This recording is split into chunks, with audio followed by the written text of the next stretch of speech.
Each year I am on a quest to get a large bulb onion harvest, and each year it seems like I fall a little bit short. So every year I'm trying to do a little bit more testing and try to figure out what works in my garden and what doesn't. And I believe that 2021 may be the best harvest that I have ever had. I've tested several things in my garden this year. There are some things that I think made a huge difference in the harvest, and I think Mother Nature helped out as well. I'm going to show you everything I tested, so maybe you can use some of the lessons I learned this year to help you get a large onion harvest yourself. There are two challenges that I have come across when I've grown onions in the past.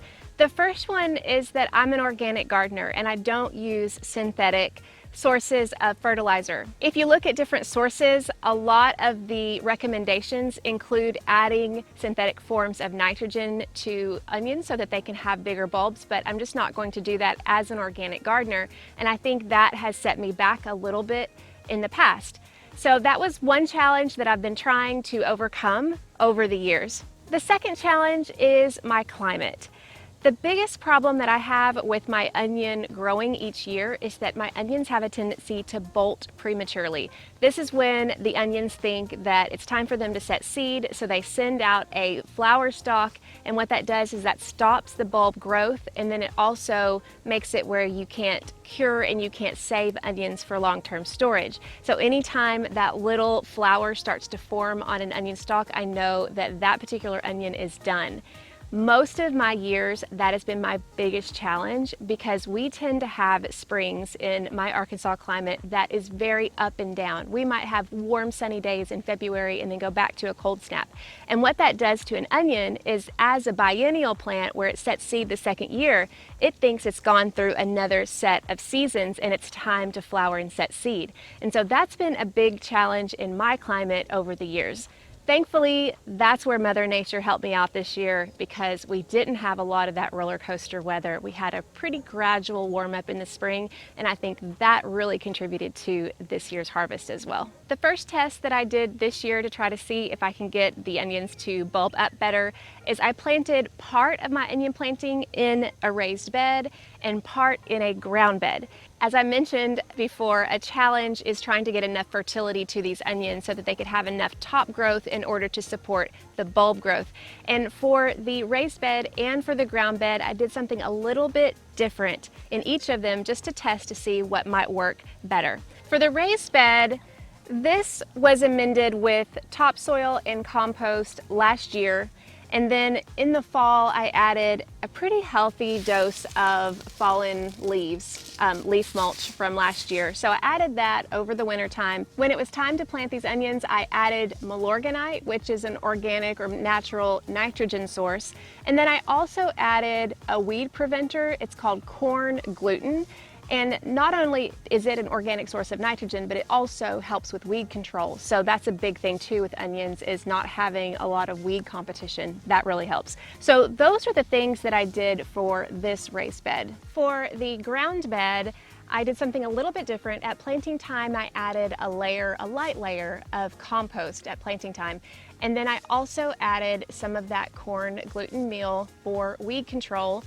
And then maybe after a couple of weeks, maybe a month after planting, I added my chicken manure / pine shaving mixture as a mulch on top. So I was thinking that as it rained, the chicken manure would add that nitrogen to the soil as it grew. And then another thing, if you notice here, I relay planted sweet potatoes in the midst of these onions. So I had double rows of onions, and then in the middle of it I have sweet potatoes. The purpose of that was so that the sweet potato vines, as they grew, would cover the soil, which would help the onions maintain more moisture and not lose as much with evaporation, and then also keep the soil cool. So I was trying to prevent the bolting so that the soil temperature wouldn't fluctuate as much in the ground bed as it might have in the raised bed. Another test I did this year was starting my onions from seed and comparing that to planting transplants. I have only used transplants in the past. I've tried starting from seed and I haven't really had that great of success, but I wanted to see if maybe it would make a difference in how quickly or if these plants would bolt or not. And so I decided to test a few varieties and see if I would be able to have better success with starting from seed indoors.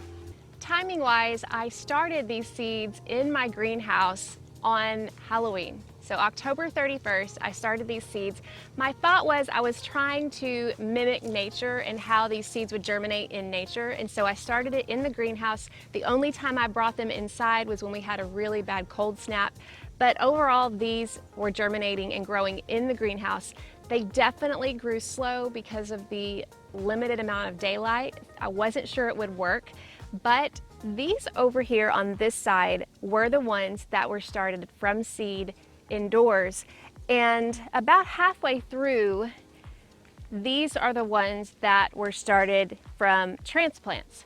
So if you notice the difference between the two, you really can't tell where one ends and one begins, and they're the same varieties. So these are actually candy all the way through. These are ones that I started from transplants. The ones on the ends are the ones that I started from seed. And then these are Superstar or Sierra Blanca. They're both the same one. And so you can just tell here that there really isn't a whole lot of difference between the two. The ones that started out a little bit smaller obviously caught up. Now, I don't know yet if starting from seed or transplant would have made a difference when it comes to bolting, because I had very little bolting in general of my onions this year. So that's another test that I may have to replicate in another year to see if I can tell a difference there. The final test I did was planting and comparing short day variety onions and intermediate day variety onions. Where you live and your latitude dictates what kind of onion you'll grow, whether it's short day, intermediate day, or long day. And I live in Arkansas, and according to the map on the Dixondale Farms website, which is where I've purchased my transplants, I could actually grow both. I'm in the northern section of the short day plants, but I'm also in the middle of the intermediate day. And basically what that means is that it's a certain number of daylight hours that an onion needs to start to bulb. The short day onions are going to start to bulb sooner than the intermediate day onions. I wanted to test them both. I wanted to see how they did in my garden, and I definitely saw a difference this year, but it was a difference that I didn't expect. The conclusions that I drew this year from all of the different tests that I did were really actually pretty fascinating. For one thing, as I mentioned before, there was really very little bolting in these onions. So that was a great thing, but that didn't help me much for the test because I wasn't able to see which of the things that I did contributed to that. So maybe they'll be next year. But one thing that I did notice was that we had a lot of heavy rain. We had probably a month or so where we were getting about 3 to 4 inches of rain per week, and this was during the bulbing period. So I think that this actually helped a lot of the onions, like this one. I mean, you can tell that is a huge, huge onion. This is a candy onion, which is an intermediate day onion, so it actually started forming its bulb and started growing later. The only reason you see 2 rows here of onions right here are because I've already harvested the other 2 rows over here. Those were my 2 short day varieties, my 1015Y or Texas Super Sweet and the Texas Legend. And I've actually had really good success with both of those varieties in the past. But what happened this year is that I only planted them in this ground bed, and we got a lot of heavy rain, and most of them rotted. They rotted with all that rain. So even though onions love rain, and I think it actually helped quite a bit with these intermediate ones, it didn't do as well for the short day onions. One thing that I found really interesting too is that I had no rotting of the onions in the raised bed. So definitely the drainage in the raised bed made a big difference with all that heavy rain. As I mentioned before, my #1 challenge has been to get onions to a large bulb size, considering I am an organic gardener. And as you can see with the size of this onion and other ones like it, I really think that we achieved that this year with the organic nitrogen inputs that we used. And I'm super impressed because I didn't honestly know if it would be possible to be able to grow the size onions that I wanted to grow without resorting to synthetic fertilizer. And so this to me was probably the biggest win of the season, was realizing that I can grow these onions in an organic way. Now, one thing that you'll notice with these onions is that they are all spaced at about 6 inches apart. They don't have any other competition. They had plenty of light for the entire season. And I'm gonna show you the difference between these and ones that were grown at the same time from the same transplants, but they didn't have as good of results. In this bed, I actually used onions as companion plants. I had extra transplants that I had already planted both of my onion plantings, so I decided I would line this bed, which I had zucchini in, to be able to do some companion planting. I also had icicle radishes planted at the perimeter to try to help repel squash bugs. And you can see here that I put these onions in, but because there was so much competition here with the icicle radishes that were here that I already took out, you can see that the bulb size didn't get very large at all. So if I'm pulling this up, you can see this is pretty small. Even though this may not have grown to be as big as the other varieties like Candy, I can tell a huge difference in these when they had competition, when they had other plants that were so close to them. You can tell that onions really like their space. Another thing too though is that on the perimeter of this bed, I really didn't focus on fertility. I didn't add extra compost, I didn't add extra nitrogen.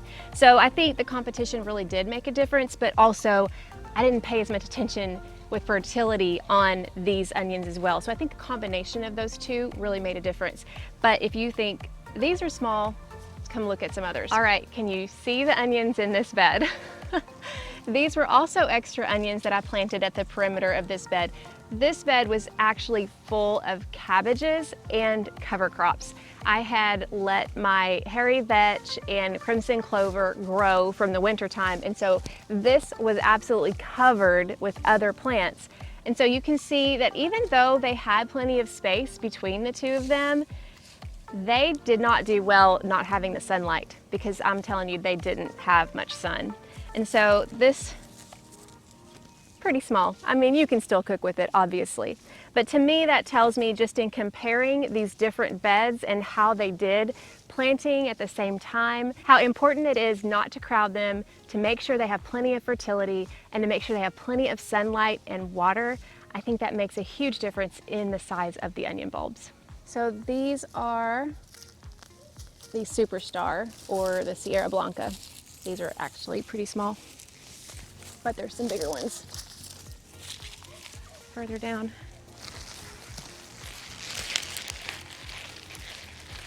All right, these are the Superstars in the ground bed. Let's see how the Superstars in the raised bed grew.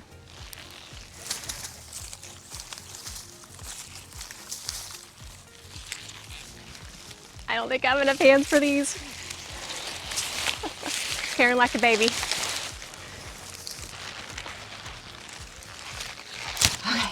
Gotta be the granddaddy right there. These were the Sierra Blanca or Superstar in the ground bed, and these were the ones in the raised bed. I'm so excited to harvest these Candy ones. I've just been eyeing them for weeks. And they keep getting bigger and bigger. Last year, Candy was my largest one, but they also bolted at the highest rate, and these just haven't bolted that much this year.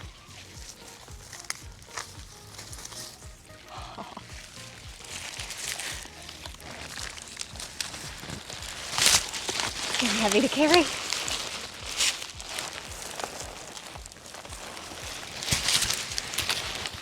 Yikes. These are heavy.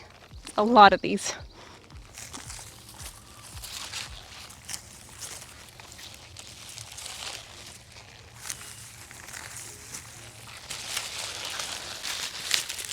So this is interesting. I think overall, the Candy that were started from seed are a little bit smaller than the transplants. Not much smaller. And that one's certainly large.